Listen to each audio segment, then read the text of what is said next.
चलिए आज बात करते हैं सर फिलिप सिडनी के एक क्लासिक निबंध की। ये रचनात्मकता का एक ऐसा जबरदस्त बचाव है जो आज सदियों बाद भी उतना ही मायने रखता है। ये एक बड़ा सवाल है ना? और यही हमारे इस विश्लेषण का केंद्र भी है। सोचने में अजीब लगता है कि एलिजाबेथन इंग्लैंड जैसा रचनात्मक दौर, जहां शेक्सपियर जैसे लोग लिख रहे थे, वहां कविता की इतनी खराब इमेज थी कि सिडनी को उसके बचाव में उतरना पड़ा। तो सिडनी के शानदार तर्क को समझने के लिए हम इसे 5 हिस्सों में देखेंगे। पहले तो ये कि कविता कटघरे में क्यों थी, फिर कवि एक निर्माता के रूप में क्या है, वो कैसे एक परम शिक्षक हैं, फिर कैसे सिडनी कवि द्वेषियों को जवाब देते हैं, और आखिर में एक काव्यात्मक चेतावनी। सबसे पहले उस दौर के माहौल को समझना बहुत जरूरी है। उस समय कविता का आप कह सकते हैं बहुत अपमान होता था। लोग इसे कोई गंभीर कला नहीं मानते थे, और इसी माहौल के खिलाफ सिडनी ने अपना ये बचाव या क्षमा याचना लिखी। अब सिडनी जो खुद एक कवि थे, उनके लिए तो ये एक पर्सनल बात थी। उन्हें लगा कि ये उनके पेशे की, उनकी कला की प्रतिष्ठा बचाने की लड़ाई है, और वो इस लड़ाई को लड़ने के लिए पूरी तरह से तैयार थे। अब यहाँ से सिडनी का अंदाज बहुत दिलचस्प हो जाता है। वो सीधे बहस नहीं करते, बल्कि एक कदम पीछे हटकर पूछते हैं कि आखिर ये कविता है क्या। मतलब वो इसकी परिभाषा को ही फिर से बनाना चाहते हैं। उनका पहला और सबसे मजबूत तर्क ये था कि प्लेटो और हेरोडोटस जैसे बड़े बड़े विचारक भी अपनी बातों को असरदार बनाने के लिए काव्यात्मक शैली का इस्तेमाल करते थे। उनके लिए कविता दर्शन और इतिहास से भी पहले आई, वो तो सभी ज्ञान की जननी थी। सिडनी याद दिलाते हैं कि पुरानी सभ्यताओं में कवियों को कितना सम्मान मिलता था। लैटिन में उन्हें वेद्स कहा जाता था, जिसका मतलब था दृष्टा या पैगंबर। वो सिर्फ मनोरंजन नहीं करते थे, बल्कि उन्हें सच बताने वाला माना जाता था। और ये एक बहुत ही जरूरी बात है। ग्रीक शब्द पोइटिस का मतलब है निर्माता। सिडनी कहते हैं कि कवि की असली ताकत उसकी कल्पना है। वो सिर्फ दुनिया की नकल नहीं करते, बल्कि वो एक बेहतर दुनिया बनाते हैं। वो दिखाते हैं कि क्या हो सकता है, क्या होना चाहिए।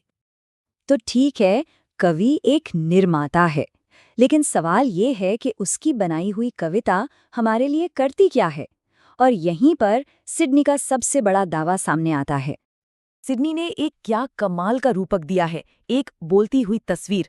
मतलब कविता मुश्किल विचारों को भी जीती जागती तस्वीरों में बदल देती है, जिससे वो बातें एकदम ठोस और यादगार बन जाती हैं। और यहीं पर सिडनी का तर्क सबसे मजबूत हो जाता है।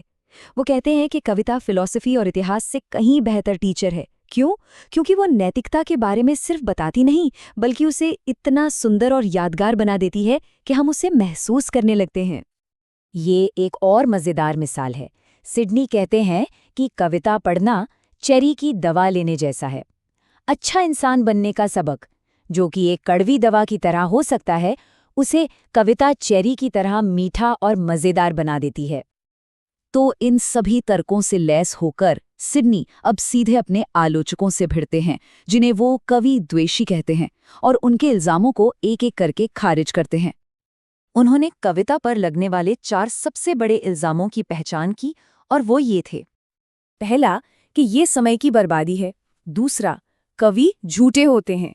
तीसरा, ये हमारे नैतिक चरित्र को खराब करती है।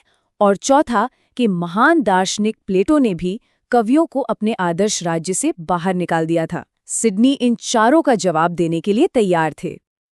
और यहीं पर सिडनी का जवाब बहुत ही शानदार है। वो पूरे तर्क को ही पलट देते हैं। वो कहते हैं, अगर आप ये मानते हैं कि कविता में किसी को बिगाड़ने की ताकत है, तो आप ये भी मान रहे हैं कि उसमें किसी को बनाने और प्रेरित करने की भी उतनी ही ताकत है। मतलब गलती कला की नहीं, बल्कि उसका गलत इस्तेमाल करने वालों की है। अपना पूरा बचाव करने के बाद सिडनी अपने निबंध को एक बहुत ही पावरफुल चेतावनी के साथ खत्म करते हैं और भविष्य की तरफ देखते हैं। सिडनी अपने समय की अंग्रेजी कविता को लेकर काफी ईमानदार भी थे। वो मानते थे कि उस दौर की ज्यादातर कविता अच्छी नहीं थी, लेकिन उनका कहना था कि ये दोष कवियों का है, कला का नहीं। उन्हें विश्वास था कि अंग्रेजी भाषा में महान कविता लिखने की पूरी क्षमता है। और ये है सिडनी की अंतिम काव्यात्मक चेतावनी।